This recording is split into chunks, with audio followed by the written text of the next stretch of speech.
Hockey Nation fans, welcome to the Hockey Nation live show with Coach Frenchy, directly in the booth, and Michael Devellano from California again today. I'm right?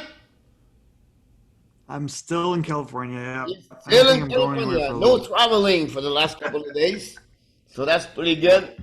Hopefully everything is well. I understand that all the different fires around California, all the way to the west coast in USA. We pray and we wish the best for everybody. It's not a great situation right now for It's people, bad. It's not not good. impact with the fire, but also the air quality is not great. Touch all the other state, not only West Coast California all the way to Washington State, but now it's like Arizona, Colorado. I have a lot of friends are sick or they are, affected by that kind of air quality. So hopefully you kind of come back, We're okay specifically here, but as you, it definitely is bad.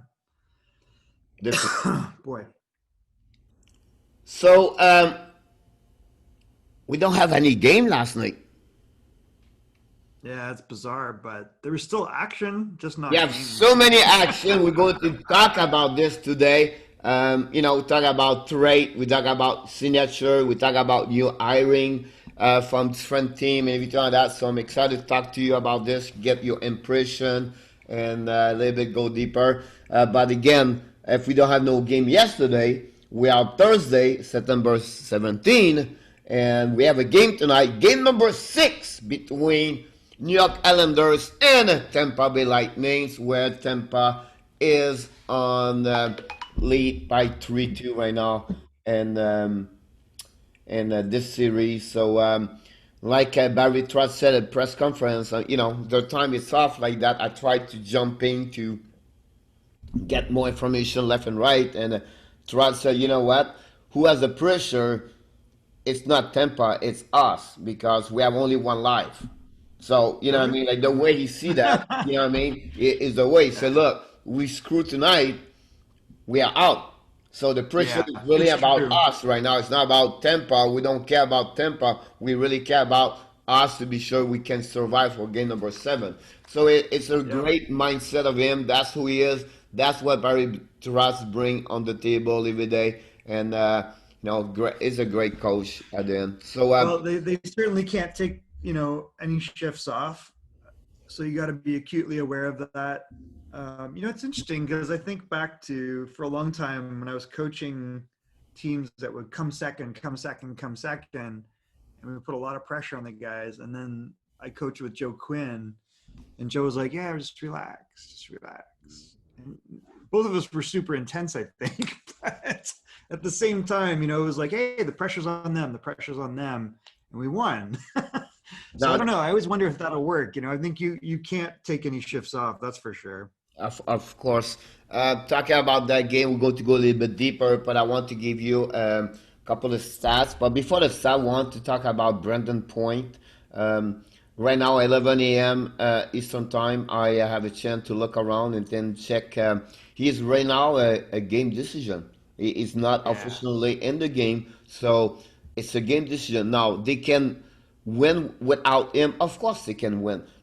The problem you get Point is not only you missing him, what he bring on the offensive side and what he bring on the team. What you missing and what confuse it's not confusing, but it's more like The Lions. most exactly. So the line is only now shifting from on the wrong chair with Point and without him, where Cirelli go up, Gord go up, Johnson get up, and you know what I mean. So you use a different line where we know it's not matter, but at the end of the day, yes, it's matter, and then you miss one of the big piece on power play. You know what I mean? Well, that's very true. That's really But I where still gotta. It's. I mean, for sure, Islanders are in tough on this. Like, can they beat Tampa Bay 3 games in a row to win it? Anything's possible, but it seems highly unlikely. Like, even 2020, without Point, right? 2020, everything is it possible. would definitely be. Whew, You know what I that mean? would that would be Now, with overcoming incredible odds. you know what I mean, like with point, the chance for Islanders win are less. I Without think so. him, give more chance to Islanders to win. Now it's not about without him. I'll be honest with you. Trust will tell his player, we don't care if he's there or not. The only care we be sure we play our system, we play the match while we prepare you guys to be sure you do the right things. Um, I'll be honest with you. We always said that we expose the D, Islanders, everything like that. Um, I will shift now to tell you the only way, not the only way. There are two reasons how Islanders can win. It's the performance of Simon Varlamov have to be a top, cannot give bad goal, right? Oh yeah. Then There's I no would say, margin for error there. then they need the production a top line. They need more points from Eberle, Lee, and Barzal. Without Yeah. them produce, it's not going to work. The second line right now gave Islanders to survive all the time. They gave a lot of they produce like check the stat of Josh Bailey, Bouvillier, and Brooke Nelson. Bouvillier and Brooke Nelson they are 8-9 goals right now. Bailey have about 19 assists. So that line gave what is supposed to be for them. Then you go to the third line. I think from Komarov and missing. I would said Brassard.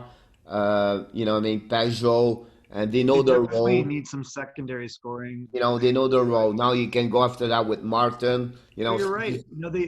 They got to get that. The top line is going to have a hard time, I think, producing 2, 3, 4 goals. Like I just don't see that. They right now they're hoping they just at least get a goal. It's just tough. I guess Lee can do it, but I don't know. Are they doing more than that? Have they done more than that? It seems unlikely at this point, but So Martin have 3-4 goals right now. You know what I mean? But again, I think that's the two things. Now, in his career? Tampa, on the flip side, Tampa, I would say to you, don't change anything. Continue what you're doing. No. Play hard like you're doing. You have your opportunity, you have a chance. You play well. You're out shooting Islanders all the time. Sometimes by ratio of 2 versus 1. You have a minimum at 10 to 15 more shots per game. And Yeah. then, so I believe now that's the only thing I would say Islander can win if Varlamov and the first line produce more. On the flip side, Tampa, nothing else. Change, consider what you're doing. Edmund show up, Kucherov show up. I would say the only way, the only thing I would say to you, they need more is Cirelli. That's pretty much what I believe. That's the only player right now in that lineup do not produce Yeah. at the level. Be careful at the level he can do usually game after Oh game. no, Like he's nowhere you would expect him. great point And there. I know he's a young guy. He's just You have a I don't difficult know. fight It's as tough. our time. You have a difficult playoff time. We know what he can Yeah, I do. don't think he's You know what I that mean? great. So that's the only thing there. If he can slide 1 or 2 point, 3 point with Kucherov tonight, that'll be I think the end of the Islanders. If he play Yeah. between Palat and Kucherov, so it'd be a really Yeah. interesting. I don't think so any chance and the goaltender tonight. I don't see a lot of change on the lineup. Other the fact maybe I believe Islander would play 11 forward and play with 7D. That we cover a little Yeah. bit more hiding Well, especially, I Boychuk mean, and Boychuk, I Green. think, Boychuk had a big impact, I thought, in the game. Look for him to get some more ice time, depending on if he's healthy. He will I play think it's about really, 15 minutes because they play 7D and they yeah, like to play 13 or Balak, something. Yeah. Pelchak, and Menfield and Toes and I'd play him over Andy Green, but that but that's I almost think, that's almost what happened in last game. I know we have yeah, five OT, 5 OT. We have 5 period last yeah, game, and they have almost the yeah. same time between him and Green and Boychuk. But sometimes you need experience. But at the end of the day, you're absolutely right. So we'll see what happening tonight. I was said to you, I have to go again with Tampa. I was wrong the last game. Tampa comeback was 4-2 tonight. I think it's really important that the Islanders score first. I don't see them being able to come from behind.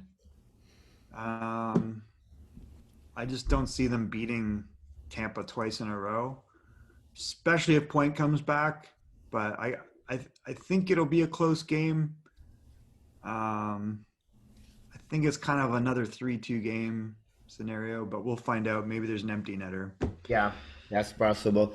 Let's move It's on with it's I will coming give down to you the inches for the Islanders, man. I don't know if I believe they can beat them. one stat I find out. It was was surprised me, but not surprised me. But do you know that the two teams have the best percentage winning and the overtime? Who? Who Who does? are the best two teams in the NHL history have the best OT overtime In history or this year? history? Oh, geez, I have no idea. Tampa is Huh? 20 and 9 for .690.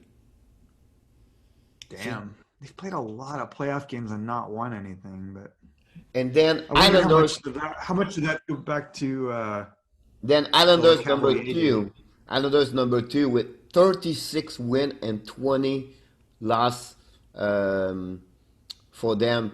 So they are plus 16, honestly, on overtime. You can talk, or what happening with Montreal, Detroit, and Toronto. It's what happening, like, they are more 500%. You know what I mean? Like, they are maybe plus 5, plus 6, plus 7. But to get plus 16, it's not easy in OT. You know what I mean? Like, you have to have, like, 5. I remember 193 when Montreal win. I think they have, like, crazy something like 6-7 OT winning and everything like that. And it was the year with Patrick Roy, but that's another story.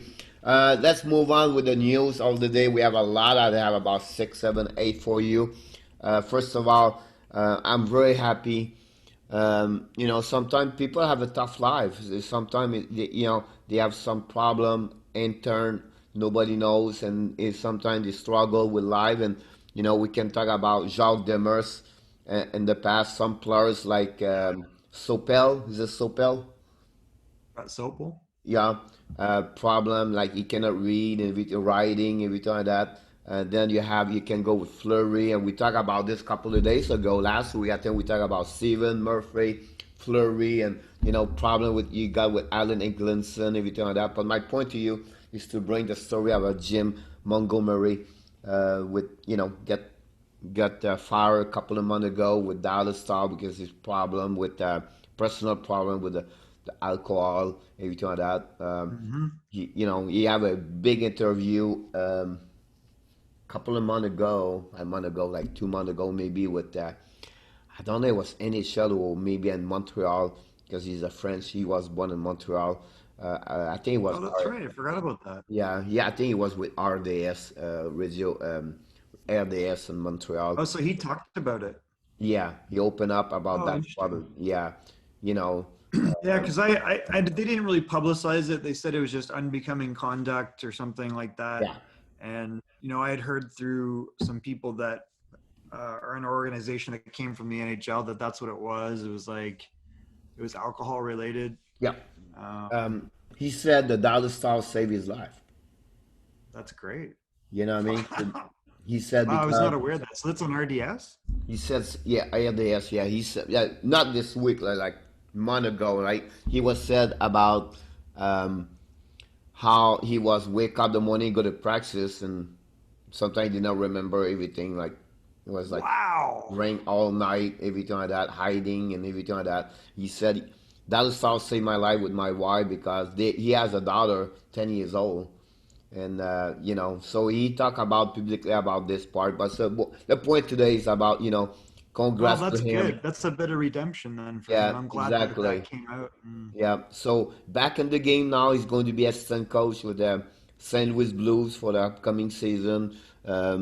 Always happy for people like him, like they have illness, try to helping themselves, visit professional, they want to get better. And at the end of the day, it's not only him winning, but the lovely people love him and the people he love, and they get benefits of of that part. He's a smart coach. He's a good love the game, everything. So, congrats, Jim. I have a chance to meet him a couple of times. He was one of my speaker on my level 4 as a coach Yeah, in well, I was. Denver. I Yeah, think but you also said that. he have also a couple of story. Now you can We're understand why. laughing Now you because can understand why he speak all short. oh my God. So for people that don't know, we both attended a coaches conference 2 years ago at the NHL draft, and Jim Montgomery had just been hired by Dallas, and he had a 60-minute, a 1 hour slot to talk about the power play. And he Yeah, got up and he literally talked, I think, for 3 minutes or 4 minutes. he was the It one was the the strangest shortest. thing. He was the one that It was shortest. insane. So he gets them in front. NHL coaches are there. There's other coaches that are junior coaches. There's some GMs, and he goes like this on the PowerPoint, and it's like there's like 400 people, 300 people in the room. Got to be right. Oh He yeah, goes, oh but yeah. you guys know. He wraps it up like literally. It's like 3 minutes. He goes, but you guys know understand all this. You know it, and he leaves. Good night. And Good they night, go, everybody. wow, It we're was ahead nine of o'clock in the schedule. morning. Yeah, I remember that Nine one in the over there. morning, first presentation. Welcome to the NHL.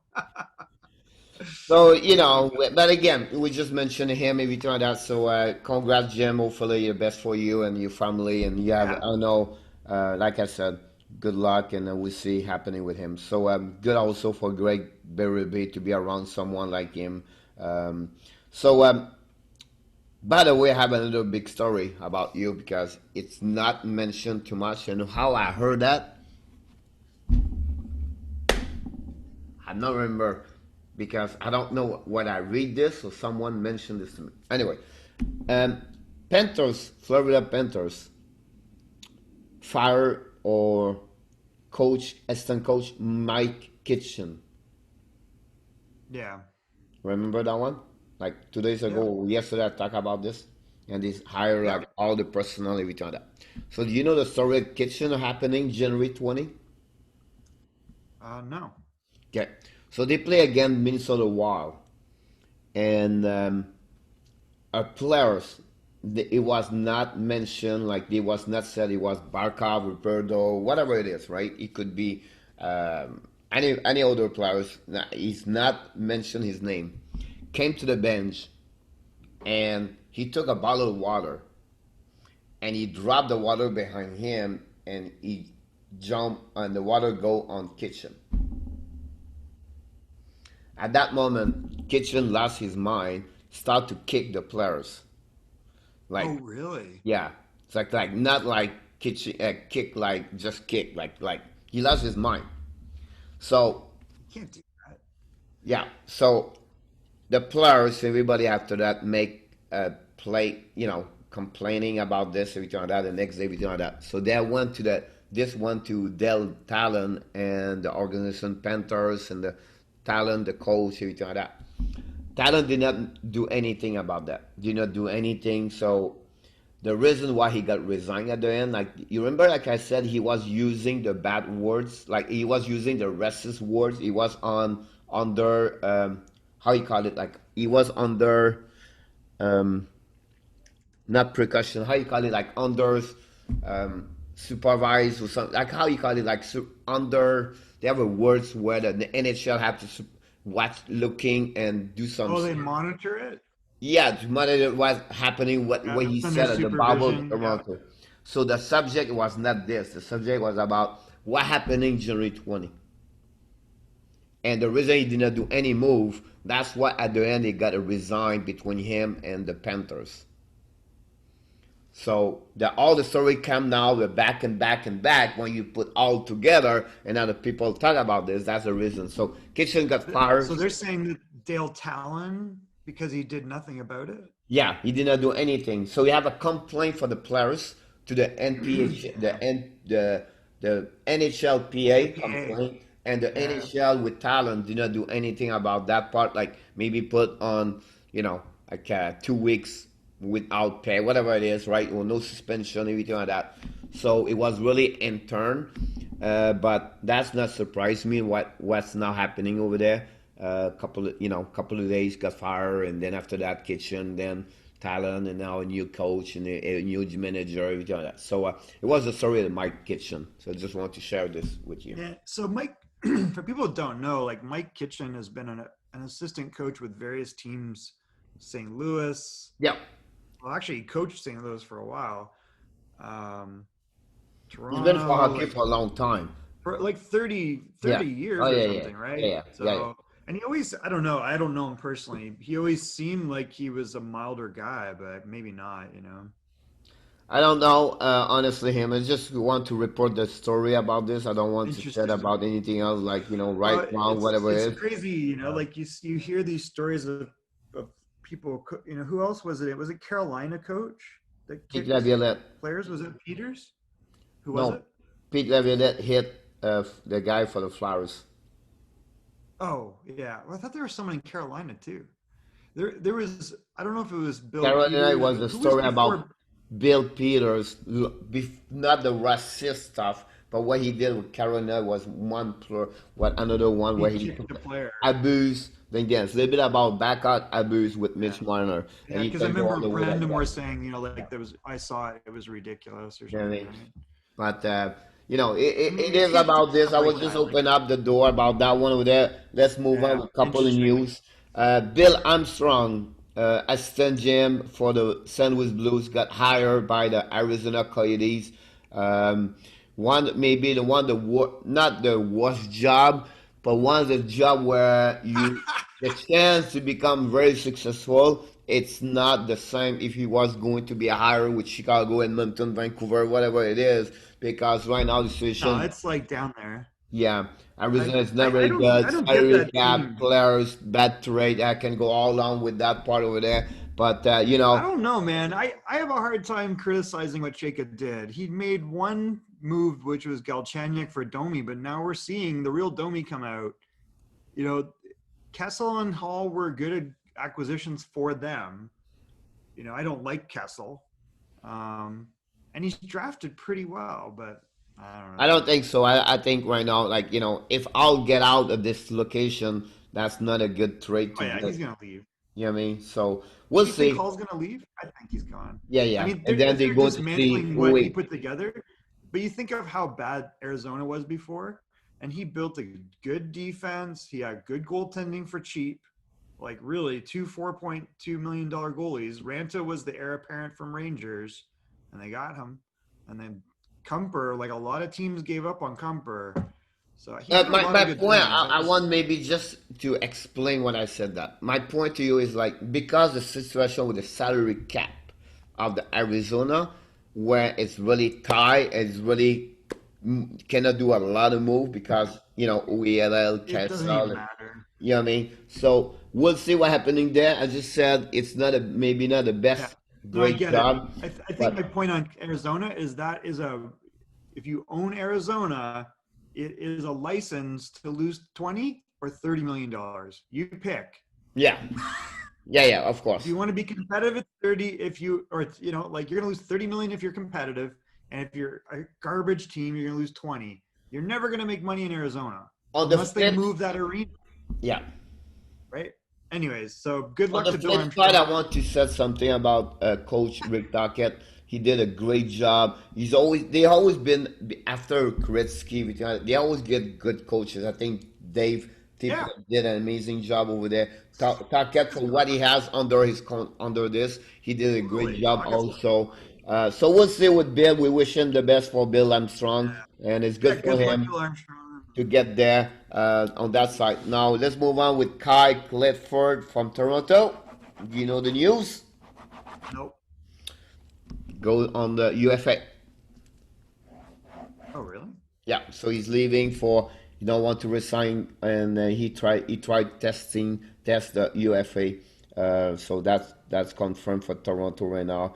Anything like Yeah, that. this is The big quick and news to the yesterday, the biggest news yesterday was really the trade between Buffalo Sabres and Minnesota Wild, where I don't get yet. I don't want to put him in the out in the box, but Bill Gehring on that one. But trade Eric Staal, 35 years old, versus again Marcus Johansson, where Marcus is just five now. The last years, Marcus played for five different teams. So you know what I mean, He's like Boston, New a Jersey, weird player. you know what I mean, and then you got Buffalo, and then now Minnesota. Now let's move on with a bit more about the contract, everything like that. Staal is 35 years old. Both of them have one more year contract. Staal is at $3.5 million. Owenson is at $4.5 million. So the Sabres save 1 million. I think it was 1.225. So They get the maybe better player, yeah, so they get a like better a way players better. on that one there. Now, last season, I will give you some stat. Stahl scored 19 goals, 28 assists, and 60 game. And then, he has like 436 goals during his career. He has passed this year the 1,000 points. Is 1,021 point right now. Versus Mohanson, he have 30 points this year and 60 game. Um, First, I want to know your impression about the trade and what the reason behind maybe for Minnesota, maybe the reason why you think about Buffalo. So you have any your impression or any comments about that trade? I was waiting to see if they retained any salary. Minnesota absolutely like gets the worst player out of these two deals. I don't understand it for Minnesota, unless you're, like Johansson has talent, but he's very soft. I don't know. He's just never. You can't play him consistently at center, which is where you want him. Staal revived his career in Minnesota. Was it, both guys were assistant captains, so nothing against Marcus Johansson, but really he ended up playing third line minutes in Buffalo. And to your point, he's been bouncing around. He's a talented player, but you look at it, and Staal has scored like 100, 110 goals the last 4 years. Like he had a 42 goal season 2 years ago. He had a 28 goal season, 19 in a shortened year this year. He helps Buffalo immensely.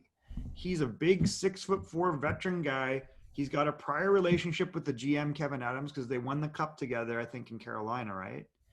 And he's fills a gap, which the thing that was missing in Buffalo was a second line center. Middlestad has not panned out. Now you got a veteran guy that's very similar to the guy that's the number one center, which is Jack Eichel, right? And he can kind of like be a buddy to him. That's Eichel's team, but man, that takes a big load off of Eichel. To you look for big numbers from him. That's the No, way I see it. I don't know yeah. what this does for Minnesota. I'm trying to figure it out. So if you talk about a little bit of Johansson was drafted by Washington first round 24 picks overall, 2009, right? He's 29, he's a 90, he's going to be 30 in 2 weeks. You're gonna lose them. Now he played 7 years for Washington, right? And he have a good year. He have you have a good season there. You have He did. He 46 was pretty good. points, 44, 47, 46, Now, 58. Then he went to New Jersey for 1 year. He got 14 point and 29 game. He got 30 point and 58 game with both team together, New Jersey, Washington. Then you get following about another year with New Jersey. He got only 48 games, 47 point. Following after that, he went to Boston, play only 10 game. He have only 3 points. And this year with Buffalo, he has 30 point and 60. So he's on average about 40 points per year. he's He okay. he's never been scoring more at 1 year 24, 1 year 20 goal. Average after that is about 12, 13 goals. Yeah, that's what he is. So do you pay a guy a $4.5 million? And between you and me, I know we don't know too much about hockey, but do you really believe he's a top six? Well, he showed in Buffalo he wasn't. He was playing third line minutes on a team that had no second line center. Like their second line center situation was a problem, and they still moved him to the wing on the third line. So I don't know. I, I, I don't dislike him, but he certainly wasn't what they were hoping him to be there. And I don't know So if he for played enough. me, at 12, I think 13 goal per Buffalo wins year, that deal by a at mile. 12, 13, 15 goal per year, he's not a top six. I don't think so So personally. now you put a guy on your third line at $4.5 million with an average He's a 12. lot of money. It's a lot of money there. So I don't know the reason why he bring him. I don't know what they tried to do accomplish there. You know what he remind me the straight Joe Pavelski. He reminds he reminds you of Joel Pavelski. So my point to you is what Joe Pavelski do for Dallas. I really Oh, believe Staal. Eric Staal can do the Oh, same thing with Buffalo. okay. Bec- Because Pavelski is not the first Maybe center. for sure, because like when he was in Carolina, they traded for his brother Jordan, wasn't working out, and then they separated them, sent him to Minnesota, and the guy had 28 or 29 goals. Then he had 42 goals, and everyone thought he was done. And he looked great, and he looks really like he's in good shape. He's 6'4". He's not like a thick guy, but he's probably like 210, and he's going to be very good in Buffalo. Like I think that he gets them into the playoffs. Yep, I agree with you about that one over They there. might make a run because depending on what they do with the goalie situation and Ristolainen, there's very few moves. If you look at that roster, if you fill that middle role on the second line, that's a very different team. You I know, mean, if they signed once like imagine if they signed a guy like Nemenstikov on top of it. If he's really cheap at 3.2 or 3.5 mil, and then you add a winger. Dominic Cahoon looked like he could play, but why risk it? Olofsson emerged last year for them. I hate the Skinner contract, but he can still play. Oh, and by the way, who played in Carolina with him? Didn't he play with Skinner? who? Staal? Yes, he can play with Hammer because they use the Sweden kids Olafsson with Haker with Jack Hickle last season. But he was line mates with Jeff Skinner in Carolina, wasn't he? Yes. So there's some connections there. I think this works out very well for Buffalo. Now I'm going to give you a stats where I'm surprised about that one over there. Where I'm just like, oh, I did not know that. How many seasons Eric Stahl have 30 goal and plus? Oh, a lot. He's got to have 7 or 8. Zero. What? Eric Stahl's had I'm definitely 30 sorry. goals. No, I'm talking about Jordan. Oh, Jordan's never had 30 goals. All right. So my point with Eric Stahl, he has like he never because you talk about when he brings Jordan and Carolina. That's my point. That's what I want to talk Yeah, but that about. was yeah. He never They were bring the level of his brother because remember 2 years ago, 17, 18, Jordan scored 42 goals. Eric did. Eric, sorry.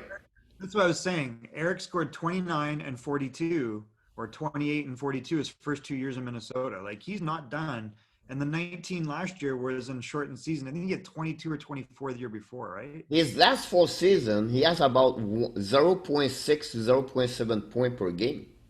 Yeah, well that's what I'm saying. Like he he scored over 100 goals in Minnesota in 4 years. So I don't know that one. I don't It know. doesn't make any sense. Seriously, it makes no sense. Like for Buffalo, they win this trade. Yeah, he had 22 goals last year, 19 this year in a shortened year because he only played 66 games. I mean, this helps Buffalo get in the playoffs. Like if they're healthy, suddenly they have two very good lines. You've got a top line probably with Olofsson, Eichel, and then they re-sign Reinhart.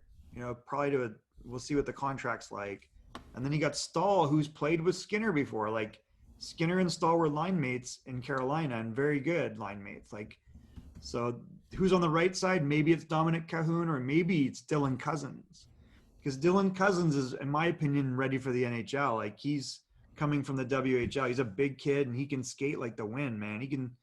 I don't know. Let's You find say out. maybe They have Renard. it's like good team, You have Renard, Skinner, and Heckel on the first one. Now they're going to right? get Stahl with Olafson and They're Cahan. they're not gonna do that. they're going to move Skinner down with Staal, and they'll put Olofsson up because Olofsson's best shifts are with Eichel, and especially on the power play. On the power play, Olofsson is lethal.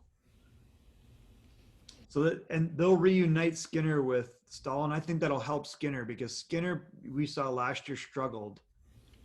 They need more depth because their depth is not very great. But again, you've got to remember they have Dominic Cahoon they acquired late in the year, and they have Dylan Cousins who's ready for the NHL, and they're going to have they might draft Alexander Holtz. And if they draft Holtz, Holtz will be ready for the NHL. So they got they're going to be in good shape, and they got a lot of cap room because they got a lot of guys they're not going to re-sign. It's funny because Mizzenstat, what's his last name? Mittelstadt. Mittelstadt, yeah, he's like He's not on the thing. He's not on the roster. Well, he was in the AHL, right? Yep, So yep. he finished the year in the AHL. We drafted Casey Miller, or we They still have listed- Jimmy Vesey over there. Who? Jimmy Vesey. He's junk. You know what I mean? They have him. He's They have gone. Michael He's going to be a free Frolik. agent. They have Michael Frolik. Wayne Simon's going to be out of there. Kyle Okposo is there, and Vladimir Sobotka. I just believe that team needs a little bit more depth as a forward. The biggest thing they could use a $5 million straight Ristolainen, and also they have a big problem is on the goalie side. You think so? You have nobody on the goalie. No, Olmark they're going to sign. He's restricted free agent. Olmark's really good. They just need one more goalie. They got to move on from Carter Hutton. There's lots of goalies. They're going to get someone. The question is, do they get a guy that's better than Olmark? Like if they won the Matt Murray sweepstakes, that would be huge for them. Or if they had like a Corey Crawford, or there's lots of goalies right now, as you know. So I think as long as they get someone that takes the load and splits it with Olmark, because Olmark's very good. Yep. But you can't go back to Carter Hutton. He's a 3+ goals against average guy. Like you can't. That's a no. They need to trade Ristolainen because his market is good. He can get something I would get good. rid of him. They will open up $5 million there. They can get a great forward with a great goalie for him. So I don't know yet. The guy you got to not forget about is Tage Thompson. So Thompson came over as part of the Ryan O'Reilly trade. Yes. And Tage is like a 6'4" forward. He played from the U.S. development program. He's very talented. He's got a weird attitude, but he can play. Like he should be at the very least a top 6 winger if he's healthy. And I don't know, is Sabatka gone? No, he's still there. So I mean that you ostensibly could put together a pretty decent third line with Sabatka. Okposo can still get 10, 15 goals. He's way overpaid. And then if you have a Tage Thompson, but then you also have Dylan Cousins. So between all those players, that could The be only really problem with good. Thompson, he never showed anything since he got drafted. You know what I mean? He was coming on. He's still young. was He's like 22 years old, 23 next He month. missed all last year with an injury, but they He were really plays- counting on him. Yeah, he played only He's a 16 20 goal games. scorer.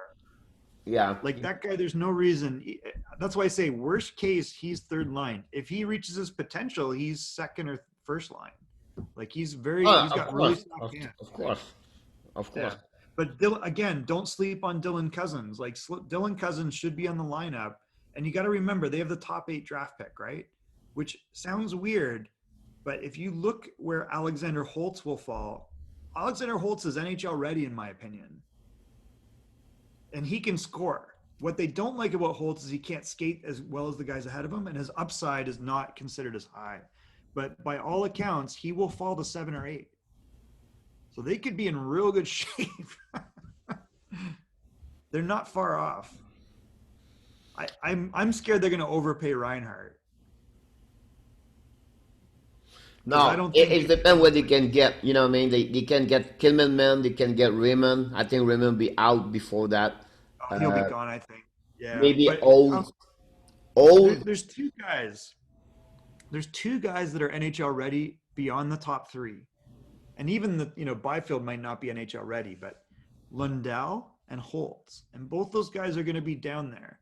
They don't have the top end that everyone else projects, but at 8, they could get either of those guys and they could step right in.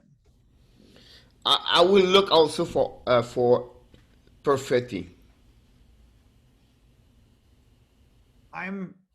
Perfetti would not be ready for the NHL. I don't said not ready. I always said Yeah. at 9, at 8, Perfetti could be something where he can surprise a lot He of. could fall there. Perfetti's a weird one. I have a hard time going Lucas Raymond, Perfetti. What is the difference?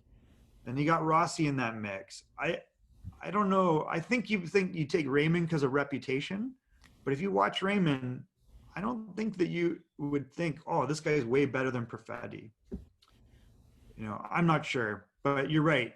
Perfetti could absolutely fall. If they take him, then that's 2 years away at least. Yesterday, I was reading a lot about draft because we're going to start next week talking about Yep. team and draft, right? And Yep. then I was like, I was going to It's a good text you draft. and then mention to you, by the way, Detroit is number 4, but I know we want to wait for next week, but I said, I'm sure he's already know what he's looking for. I want to talk about this. We're going to finish quickly. I don't want Yeah, to. sorry, we got off on a train. Anyways, I No, like the but trade for I Buffalo, want to obviously. mention to you this. I want to mention because I study and I not study, but I search a lot. Marco Rossi is Yeah, 5'9", yeah. and happening to I don't know if it happened to him exactly what happened to Cofield last season, where Cofield is 5'7" maybe, and he scored like 60 goal, whatever it is, and you know what I mean. But he could push back because it's physical.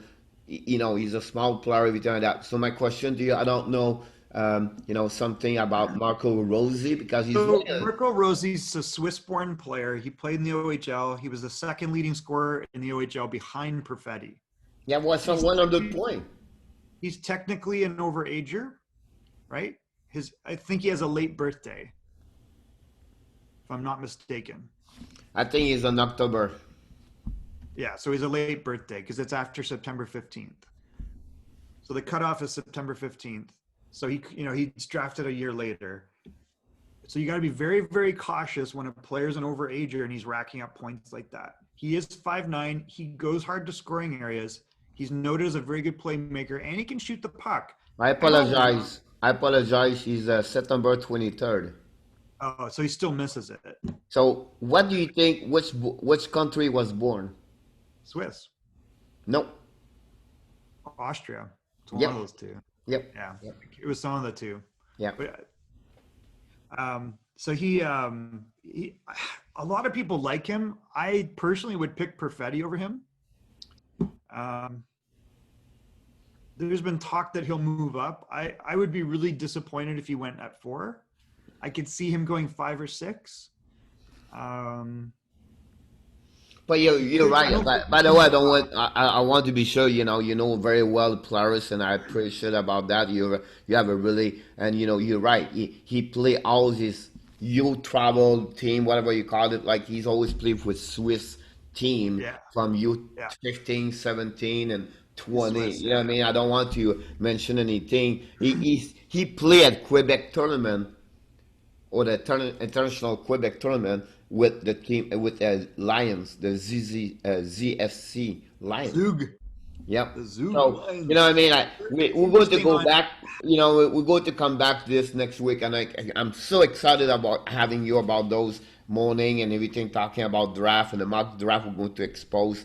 Yeah, it's awesome. This is gonna be a good draft, by the way. I think. Yeah, very good one too. And then the next two last one, yeah, we're hitting 15 right now. Joel and I'm like you are with Detroit, Armia? I'm who I am with Montreal, right? So Yeah, yeah. Montreal signed yesterday Joel Edmunson Oh um, yeah, good for signing. a 4-year contract. Here's what he got: 3.5. We've been always the last 2 years with 3.5. He did not give them $4 million. He's not going to be the Elsner situation. He's a 6'4". He's not going to be the top 3. He's going to be a top maybe 4, 5 on that side. Montreal have a lot of now players to trade and they want to create someone with a big trade with plus another players. Because now on the left side, from Ouellet, Medi, Romanov, Kulak, and I miss Jones, Is Romanov a lefty? What? Is Romanov a lefty? Yes, he play on the left side.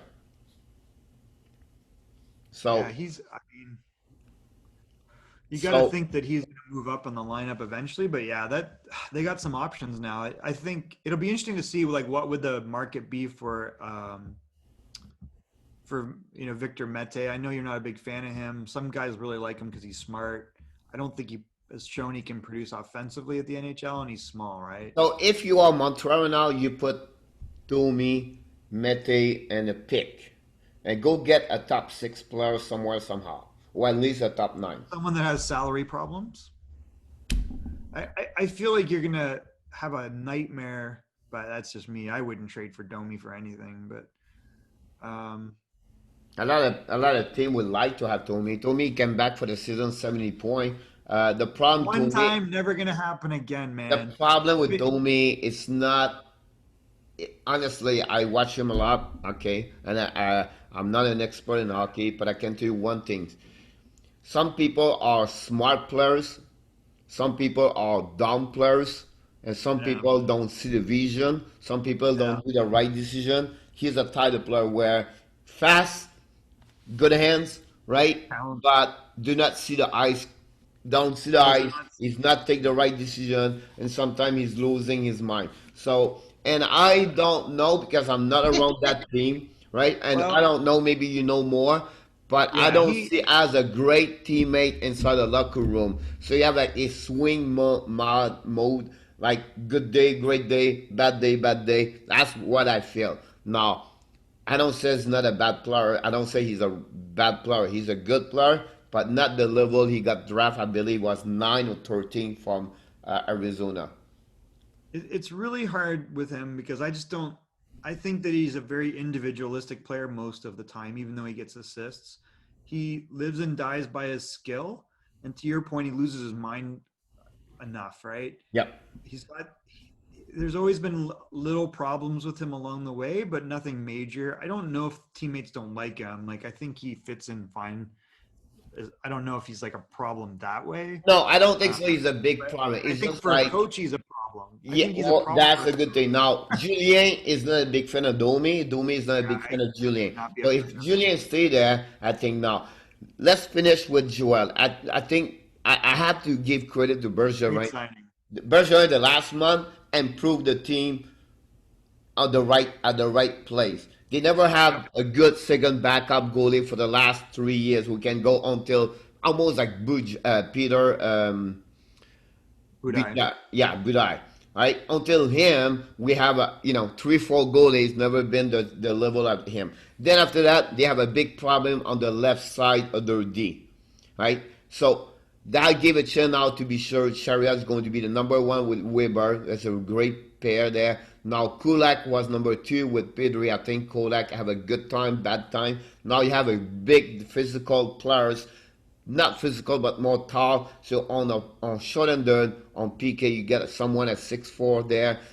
That's what Montreal has always been, a small players, everything like that. So I think there's a good plus for Montreal. I think it's Bergeron did a good thing about the last two drink over there, and we'll see what happens. So he signed for 4 years. 14 million, 3.5 million. Congrats for him. Good trade to Cold Carolina. Pick him up, give him a 5 pick round draft.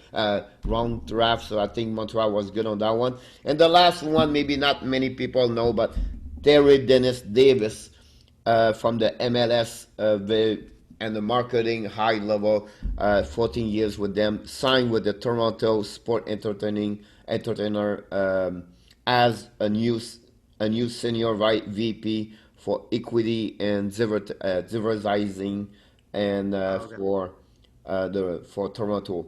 So we talk What's about his, who was it? Terry Dennis Davis. She was with MLS for 14 years. Really a big on marketing, turnaround MLS, everything like that. So Toronto hired her for her become a senior VP for that equity for Toronto sport entertaining because Toronto Maple Leafs have friend. Yeah, they own everything, man. Yeah, so They own the soccer team, they own the AHL yeah, team, yeah. the NHL team, the Raptors. Rogers and the clinic and the building, everything like that. So you have a lot of stuff. You follow Gary Toronto. Dennis Davis, Senior VP of Equity. Okay. Yep. Okay. Equity, diversity, inclusion. That makes more sense. Yep. So on this, my friend, I just want to remind everybody for hockey fans here, don't forget to subscribe for the Facebook page under Hockey Nation Live Show or on YouTube channel under Hockey Nation Live Show. Tonight, 8 p.m. Eastern Time on NBC Sport Network and on the CBC and TVA in Montreal. Game number 6 between New York Islanders and Tampa Bay Lightnings, where Tampa is 3-2. And Michael, go with I went to the Tampa game 4-2 for Tampa. What's your prediction again before we close the show? I think it's gonna be a close game. I gotta think Tampa closes it out tonight. I think it's a 3-2 game now. And again, the big subject of the day is really the situation with Brendan Point for the game tonight. Yep. That's all about that one over there. So we'll see happening. So thanks again, Michael. Always a pleasure to work with you. With our co-host of the day with Hockey Nation. Everybody, fans, have an amazing Thursday. I will see you tomorrow at 11 Eastern Time on Facebook Live and on YouTube. And I will wish you everybody an amazing Thursday. Have a great one, everybody.